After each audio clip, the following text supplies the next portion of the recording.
आपल्या भगवद्गीतेमध्ये म्हटलेलं आहे, नैनम छिन्नन्ति शस्त्राणी नैनम दहती पावकः न चैनम येदक लंत्यापो न शोषयती मारुतः. किंवा कोणत्याच प्रकारे आत्म्याची नश्वरता शक्य नाही. आत्मा अमर आहे. मानवाच्या जीवनातील सगळ्यात मोठं गूढ कोणतं? मृत्यू. आपल्या जीवनातले सगळ्यात मोठे प्रश्न कोणते? पैसा, साम्राज्य, ज्ञान? नाही. आपल्या जीवनातला मानवाला पडलेला सगळ्यात मोठा प्रश्न आहे, मृत्यूनंतर नक्की शरीराचं काय होतं? मृत्यूनंतर आत्मा खरंच निरंतर असतो का? मृत्यूनंतर आत्मा खरंच पुनर्जन्म घेतो का? आत्मा नश्वर आहे की अमर आहे? हा जो विश्वजित यज्ञ आहे, याच्यामध्ये असं मानलं जातं की या यज्ञानंतर आपले जे पूर्वज आहेत किंवा आपण स्वतः आहोत यांना स्वर्ग सुखाची प्राप्ती होते. मी तुम्हाला ही रिक्वेस्ट करतोय की मला अमर आत्म्याच्या गूढ रहस्याचं ज्ञान द्या. आणि आजही ईश्वर देखील याबद्दल संशयित आहेत की या प्रश्नाचं नक्की उत्तर काय? अमर प्रश्न आहे हा. प्रश्न गूढ रहस्य आहे आणि या प्रश्नाचं उत्तर मी तुला देऊ शकत नाही. आणि यमराज आत्म्याचं अमरत्व सांगताना 4 रूपक यूज करतात. 4 रूपक त्यांनी सांगितलेली आहेत. या 4 रूपकांमध्ये त्यांनी सांगितलेलं आहे की हे शरीर म्हणजे रथ आहे. उठा, जागे व्हा आणि ध्येय साध्य होईपर्यंत थांबू नका. तमसोमा ज्योतिर्गमय, अंधारातून प्रकाशाकडे चला, अज्ञानातून ज्ञानाकडे चला. एक दिवस मृत्यू येईल आणि क्षणात सगळं नाहीसं होऊन जाईल. जन पळभर म्हणतील हाय हाय. कोणीही आपल्यासाठी रडणार नाही. कोणीही आपल्यासाठी खूप जास्त काळ दुःख करणार नाही. मग हे जे शारीरिक अस्तित्व आहे याचा उपयोग आपण कशाला करायचा आहे? आत्मज्ञानाच्या प्राप्तीसाठी.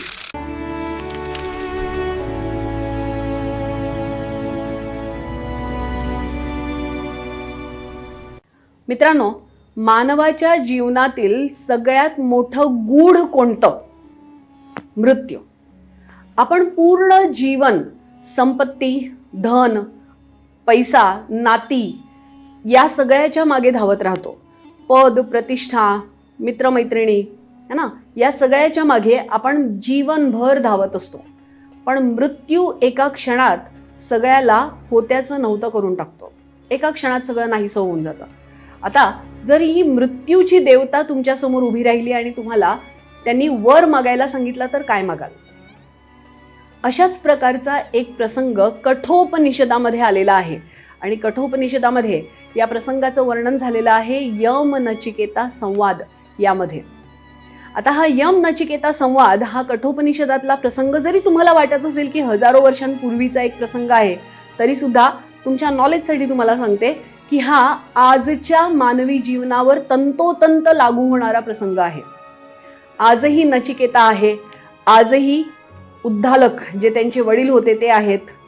आजही अशाच प्रकारचे दानधर्म केले जातात आणि अशाच प्रकारचा खोटा अहंकार बाळगला जातो. आणि मग याच सगळ्या प्रसंगातून, याच उपनिषदांच्या कहाणीमधून यमराजाने, साक्षात मृत्यूच्या देवतेने आपल्या सर्व मानव जातीला साथ घातलेली आहे जागं होण्यासाठी.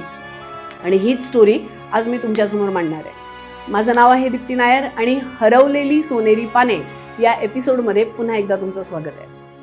सो आपण जर पूर्ण मानवजातीच्या पूर्ण इतिहासाचा विचार केला तर आपल्या जीवनातले सगळ्यात मोठे प्रश्न कोणते? पैसा, साम्राज्य, ज्ञान? नाही. आपल्या जीवनातला मानवाला पडलेला सगळ्यात मोठा प्रश्न आहे, मृत्यूनंतर नक्की शरीराचं काय होतं? मृत्यूनंतर आत्मा खरंच निरंतर असतो का? मृत्यूनंतर आत्मा खरंच पुनर्जन्म घेतो का? आत्मा नश्वर आहे की अमर आहे? आत्मा पुन्हा खरंच वस्त्र बदलतो का? या सगळ्याचे प्रश्नांची किंवा या सगळ्या प्रश्नांची उत्तरं आज आपण इथे या स्टोरीच्या माध्यमातून शोधणार आहोत. आणि याच्यातून स्वामी विवेकानंदांनी आपल्याला काय उपदेश दिलेला आहे अगदी साध्या शब्दामध्ये ते मी तुम्हाला सांगणार आहे. सो रेडी आहात?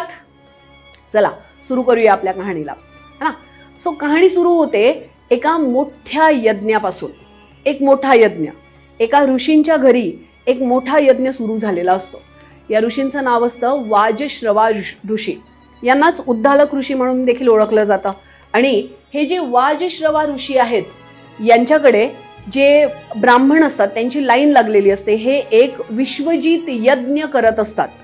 आता हा जो विश्वजित यज्ञ आहे, याच्यामध्ये असं मानलं जातं की या यज्ञानंतर आपले जे पूर्वज आहेत किंवा आपण स्वतः आहोत, यांना स्वर्ग सुखाची प्राप्ती होते. तुमचे सगळे पाप नाहीसे होतात आणि तुम्हाला स्वर्ग सुखाची प्राप्ती होते. तुमचे भरपूर पुण्य वाढतात. अशा प्रकारचा हा यज्ञ होता. आणि मग हे जे वाजश्रवा ऋषी आहेत किंवा उद्दालक ऋषी जे आहेत, हे आपल्या गायी दान करत असतात. हजारो गायी. आता वैदिक काळामध्ये जर तुम्ही म्हटलं तर पशुधन सगळ्यात महत्वाचं मानलं गेलेलं आहे. ऋग्वेदात गोधनालाच सगळ्यात मोठी संपत्ती मानली गेलेली आहे. आणि मग सगळ्यात मोठी संपत्ती म्हणजे आपल्याजवळ असलेली सगळ्यात मोठी संपत्ती, जी महत्वाची संपत्ती आहे, ती दान करणं, अशा प्रकारचा हे रिच्युअल इथे बघायला मिळतो. आणि मग वाजश्रवा ऋषी काय करतात की ते आपल्या गायींना दान करत असतात. यांचा एक लहान मुलगा आहे नचिकेता, जसं तुम्ही इथे पाहताय ना.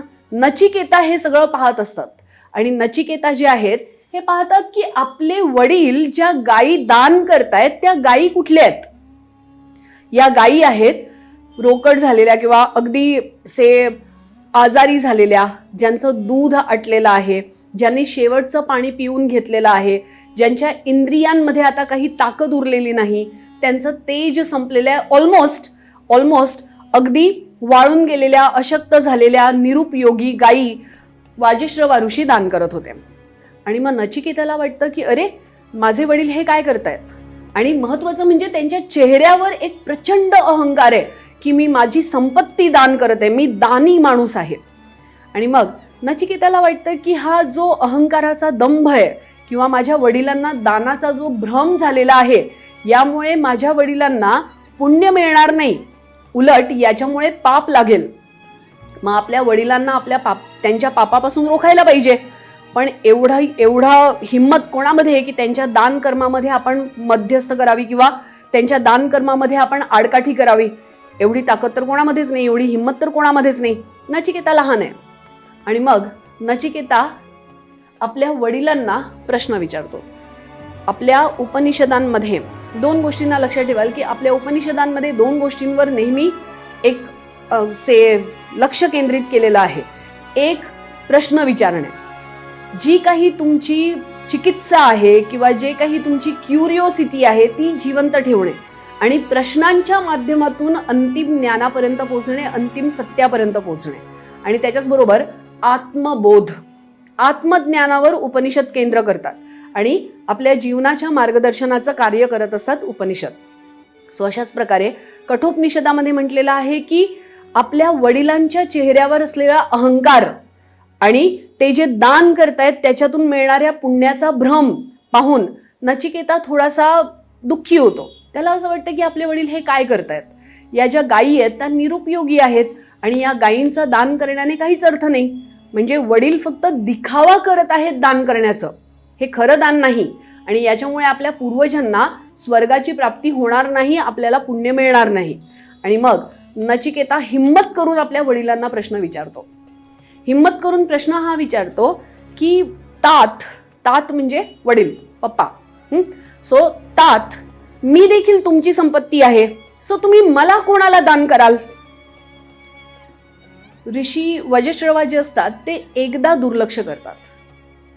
नचिकेताला वाटतं की वडिलांनी प्रश्न ऐकलेला नाहीये आणि ते पुन्हा विचारतात की तात, तुम्ही मी तुमची संपत्ती आहे, तुमच्या सगळ्यात जवळचा, सगळ्यात प्रिय संपत्ती मी आहे, मग तुम्ही मला कोणाला दान द्याल.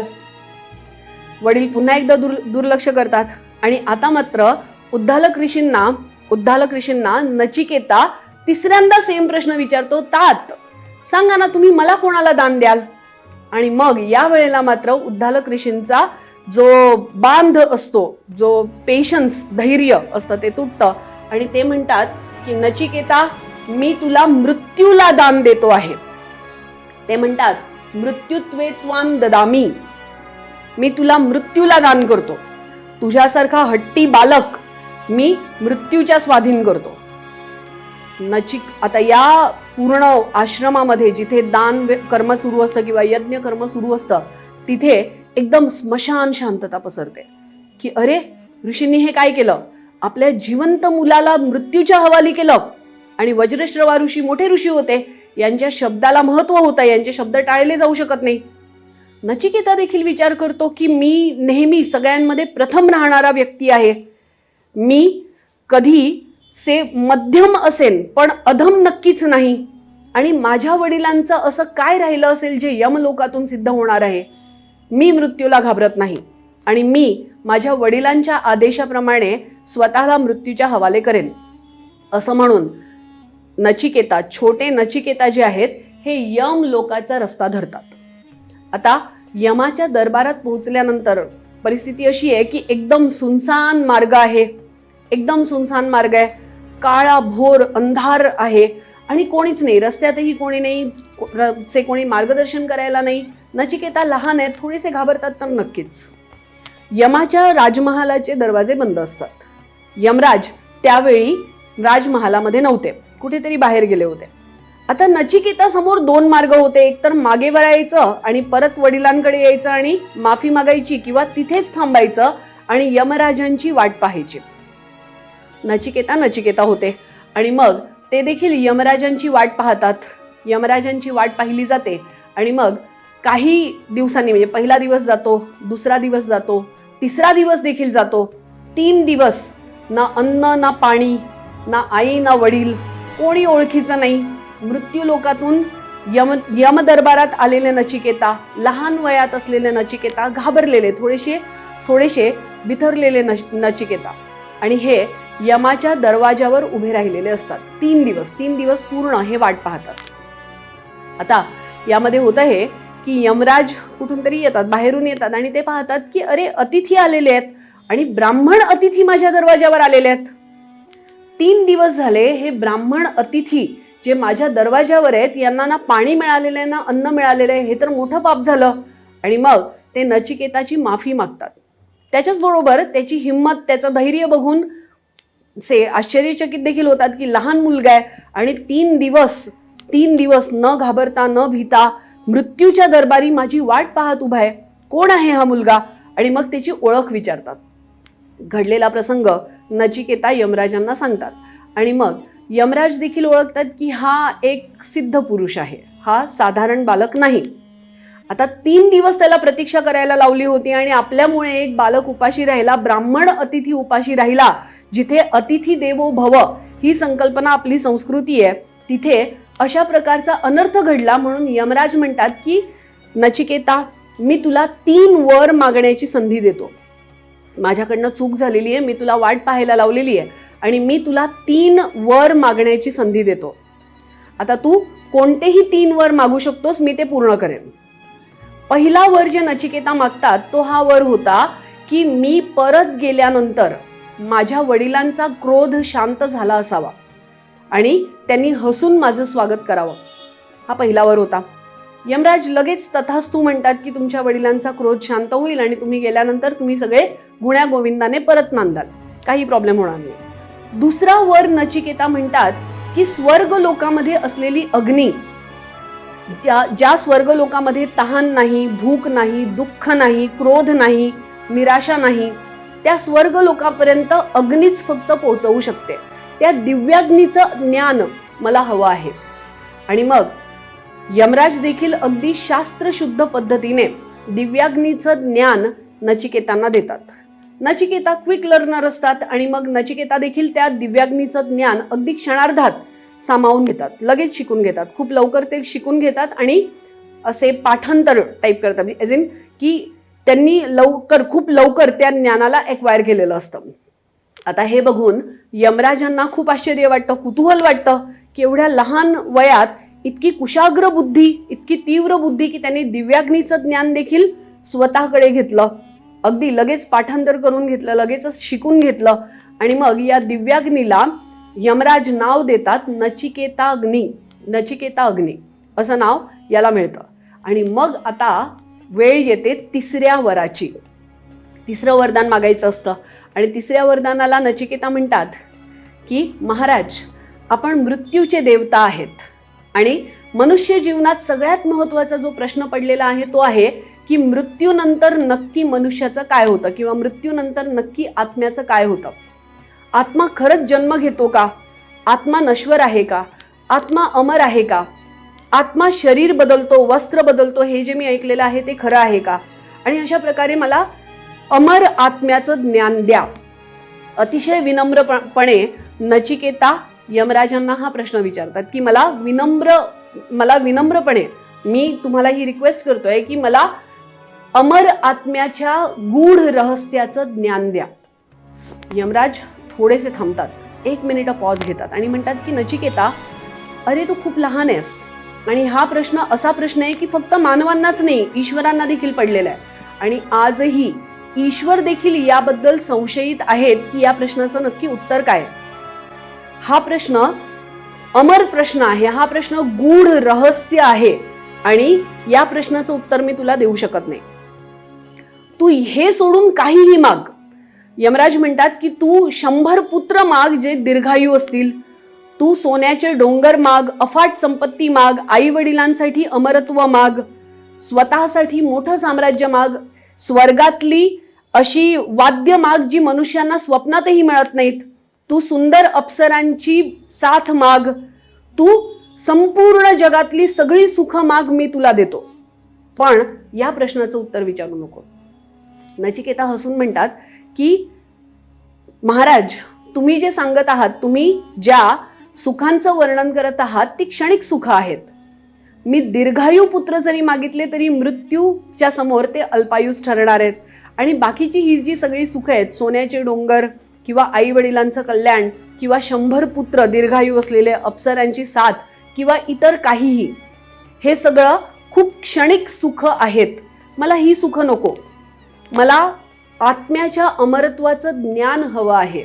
नचिकेता त्यांना हा जो तिसरा वर मागतात की मला आत्म्याच्या अमरतेचंच गूढ ऐकायचं आहे, त्याच्याशिवाय मी इथून जाणारच नाही, मला हेच ज्ञान हवंय. तेव्हा उपनिषदामध्ये सांगितलेल्या ज्या 2 गोष्टी आहेत, तितिक्षा आणि प्रतीक्षा, या पूर्ण होतात. याचा अर्थ असा आहे की रहस्यवादाला जाणून घेण्याची इच्छा आणि त्याच्यासाठी लागणारं प्रचंड धैर्य हे होतं नचिकेतांकडे. आणि मग इथून यमराजांना देखील लक्षात येतं की हा जो माझ्यासमोर उभा राहिलेला बालक आहे, हा एक छोटासा बालक नाही, एक सिद्ध पुरुष आहे. आणि मग त्याच्यानंतर यमराज देखील त्यांना हे गूढ रहस्याचं ज्ञान देण्यासाठी तयार होतात. आता यमराज त्यांना सांगायला लागतात आणि यमराज आत्म्याचं अमरत्व सांगताना 4 रूपक यूज करतात. 4 रूपक त्यांनी सांगितलेली आहेत. या 4 रूपकांमध्ये त्यांनी सांगितलेलं आहे की हे शरीर म्हणजे रथ आहे. शरीराची तुलना रथाशी केलेली आहे. रथ ज्यावर आपण सवार आहोत. शरीर साधन आहे, हे साध्य नाही, हे पहिले सांगितलेलं आहे. त्यांनी म्हटलेलं आहे की हे शरीर एक रथ आहे. रथ हे शरीर साध्य नाही, साधन आहे. हे वाहक आहे, कशाचं तरी वाहक शरीर आहे. रथाची उपमा शरीराला दिलेली आहे. त्यानंतर त्यांनी म्हटलेलं आहे की या रथाचा लगाम आहे तुमची बुद्धी. या रथाचा लगाम आहे बुद्धी. आणि ही बुद्धी जी आहे ही तुमच्या इंद्रियांना कंट्रोलमध्ये ठेवत असते. इंद्रिय म्हणजे आहेत आपले घोडे. या रथाचे घोडे आहेत इंद्रिय. यामध्ये जीभ, कर्ण, डोळे, स्किन किंवा स्पर्श हे जे आहे या सगळ्यांचा समावेश होतो. आणि यामध्ये हा उल्लेख केलेला आहे की हे घोडे ज्या मार्गावर धावतात ते आहेत जगातील विषय भोग. सो हे घोडे आहेत जे ज्या मार्गावर धावत आहेत ते आहेत जगातील विषय भोग. म्हणजे लक्षात घ्याल की शरीराला रथ रूपी म्हटलेलं आहे, इंद्रियांना घोडे म्हटलेलं आहे आणि या इंद्रियांचा लगाम आहे तुमची बुद्धी किंवा मन. आणि जर या बुद्धीला झोप लागली किंवा हा लगाम जर सैल पडला तर आपले जे घोडे आहेत ते 4ही दिशेला उधळतात आणि मग आपण जीवनाच्या भौतिक सुखामध्ये अडकून जातो आणि मग सुरू होतो जन्म मरणाचा फेरा, असं म्हटलेलं आहे यमराजांनी. आणि याच्याच बरोबर त्यांनी आत्म्याची कल्पना केलेली आहे की या रथ रूपी शरीरामध्ये जो सवार आहे, जो याचा मालक आहे, तो आहे आत्मा. या शरीराचा स्वामी आत्मा आहे, जो मागे रथाच्या मागे अगदी निश्चिंत बसलेला आहे. तो सगळं पाहतोय, तो साक्षी चैतन्य आहे. याचा अर्थ असा की शरीर आणि आत्मा हे 2 वेगळे वेगळे आहेत. शरीर रथ आहे, साधन आहे, साध्य नाही. मग आपल्याला साध्य काय करायचंय? आपल्याला साध्य करायचं आहे आत्मबोध किंवा आत्मज्ञान. आणि या साध्य करण्यासाठी, म्हणजे या मार्गावर चालण्यासाठी आत्मा आहे जो आपला मार्गदर्शन करणार आहे. आत्मा साक्षी चैतन्य आहे. साक्षी चैतन्य आहेचा अर्थ असा आहे की या शरीरापासून, या कर्मांपासून किंवा या सुखदुःखांपासून अलिप्त असलेला जो एक ऊर्जा आहे ती आहे आत्मा. आणि हा आत्मा या शरीराचा मालक आहे. हे शरीर फक्त साधन आहे. याचा पहिला संदेश जो आहे, या पूर्ण कहाणीचा पहिला संदेश जो आहे तो हा आहे की आपण देह नाहीत. तुमचं जे अस्तित्व आहे ते फक्त देहापुरतं मर्यादित नाही. आज संपूर्ण समाज देहाला सजवण्यामध्ये उत्सुक बघायला मिळतो. विविध प्रकारचे स्किन केअर रूटीन्स, विविध प्रकारचे ट्रीटमेंट्स, आणि सगळ्यांना तरुण दिसायचं आहे ना. उपनिषद जे हजारो वर्षांपूर्वी लिहिले गेलेले, त्यांचा पहिला संदेश हा आहे की आपण देह नाहीत. जर आपण देह नाहीत तर हे काय आहे? देह फक्त साधन आहे. देह फक्त साधन आहे. आणि आत्मा जो साक्षी चैतन्य आहे तो या देहाचा मालक आहे. मग आत्मा आहे कुठे? आत्मा एक ऊर्जा आहे. आणि उपनिषदांमध्ये याला साक्षी चैतन्य ऊर्जा म्हटलेलं आहे. एक ऊर्जेचं रूप, परमात्म्याचा अंश आत्मा आहे. आणि मग इथे यांनी म्हटलेलं आहे की या रथात मागे शांतपणे बसलेला मालक आहे जो सगळं पाहतोय. कर्म करणारा आहे जीवात्मा. आता तुम्ही याची तुलना एका चित्रपटाशी करा. जेव्हा तुम्ही थिएटरमध्ये जाता आणि चित्रपट पाहता तेव्हा त्या चित्रपटामध्ये मारामारी होते. हिरो आणि विलन एकमेकांना मारतात ना, रक्त निघतं, खूप सगळ्या लोकांचा रक्तपात होताना दाखवला जातो. कधी कधी आग दाखवली जाते, मोठी आग दाखवली जाते. कधी कधी मोठा पूर आलेला दाखवला जातो. कधी कधी मोठं ऍक्सिडेंट झालेलं दाखवलं जातं. पण चित्रपट संपल्यानंतर मात्र तो जो पडदा असतो तो तसाच्या तसाच असतो. सो असाच आहे आपला आत्मा, की जे काही तुम्ही पाहताय, जे काही तुम्ही करताय ते तुमचा जीवात्मा करत आहे.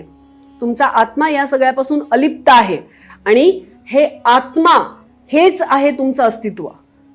मी कोण आहे? कोहम, हे जे म्हटलं. आणि मग याचं उत्तर मिळालं सोहम. सोहम म्हणजे मीच ब्रह्म आहे.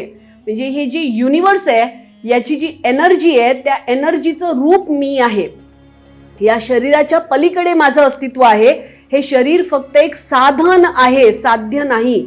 आणि या शरीराच्या ऊर्जेचा उपयोग करून मला माझं साध्य गाठायचं आहे. आणि हे साध्य आहे आत्मबोध किंवा आत्मज्ञान. आत्मज्ञान. आणि आत्मज्ञान काय आहे? आत्मज्ञान हे आहे की मी देह नाही. मी देह नाही. मग मी देह नाही तर हे जे काही आपण म्हणतोय की माझा बंगला, माझी गाडी, माझे रिलेटिव्स, माझे मित्र, माझ्या मैत्रिणी, माझी संपत्ती, माझं पद, माझी प्रतिष्ठा, हे सगळं नश्वर आहे. कारण शरीर मर्त्य आहे. या शरीराशी जोडले गेलेले हे सगळे संबंध आहेत. म्हणजे हे जे काही सुख आणि दुःख तुम्हाला फील होत आहे किंवा जे काही तुम्ही भाव तुमचे जे व्यक्त होत आहेत किंवा तुम्हाला जे बेसिकली तुम्ही ज्या भावनांना काय म्हणणार याला, ज्या भावनांना तुम्ही अनुभव करताय, एक्सपिरियन्स करताय, तुम्हाला राग येतो, तुम्हाला लोभ येतो, तुमची वासना जागृत होते, तुम्हाला ममत्व जागृत होतं, किंवा भूक, दुःख, तीव्र भावना ज्या व्यक्त करायच्या असतात, या सगळ्या भावना ज्या आहेत या शरीराशी जोडलेल्या आहेत. आत्मा अलिप्त आहे. आणि मग यमराज म्हणतात की ज्या व्यक्तीला हे लक्षात येतं किंवा ज्या व्यक्तीला हा भाव लक्षात येतो की शरीर आणि आत्मा हे वेगळे वेगळे आहेत. आत्मा ना जन्म घेतो ना नष्ट होतो. आत्मा जन्मही घेत नाही आणि नष्टही होत नाही. आत्मा चिरंतर आहे. याबद्दलच आपल्या भगवद्गीतेमध्ये म्हटलेलं आहे, नैनम छिंदन्ति शस्त्राणी नैनम दहती पावकः न चैनम येद क्लंत्यापो न शोषयती मारुतः. ना त्याला अग्नीने नष्ट करता येतं, ना मरुत एज इन वादळाने देखील त्याला नष्ट करता येत नाही, किंवा कोणत्याच प्रकारे आत्म्याची नश्वरता शक्य नाही. आत्मा अमर आहे. आणि आत्मा चिरंतर ब्रह्माचंच रूप आहे. चिरंतर ब्रह्म युनिवर्स याच्या ऊर्जेचं रूप आहे आत्मा, असं म्हटलेलं आहे भगवद्गीतेमध्ये. हेच म्हणत आहे ही कहाणी. आणि यामध्ये हा भाव सांगण्याचा प्रयत्न केलेला आहे की जे काही जीवात्म्याशी संबंधित कर्म आहेत त्यापासून आपण अलिप्त राहायला पाहिजे.